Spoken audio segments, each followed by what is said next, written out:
ইথা কত দিন পরে প্রভু ইচ্ছা মতে জন্মিলেন নরোত্তম ভক্তি প্রকাশিতে। কিবা মাঘ পূর্ণিমা দিবস দণ্ড ছয়, সর্বসুলক্ষণ হইল প্রকট সময়। মাঘ মাসের পূর্ণিমা তিথিতে জগতে ভক্তি প্রকাশ করবার জন্য নিত্যানন্দ প্রভুর অবতার ছিল নরোত্তম দাস ঠাকুর মহাশয় এই ক্ষেত্রে ধামে আবির্ভূত হলেন। আর সেই আবির্ভাব তিথি এবছর 1 ফেব্রুয়ারি। সেই উপলক্ষে ইস্কন খেতড়ি ধামে 3 দিন ব্যাপী আয়োজন হতে চলেছে নরোত্তম কীর্তন মহোৎসব।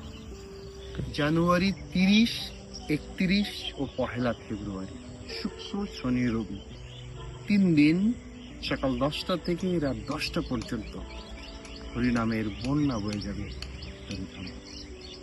আপনি আসছেন তো সেই বন্যায় প্লাবিত হতে? এখনই পরিকল্পনা করুন। হরে কৃষ্ণ।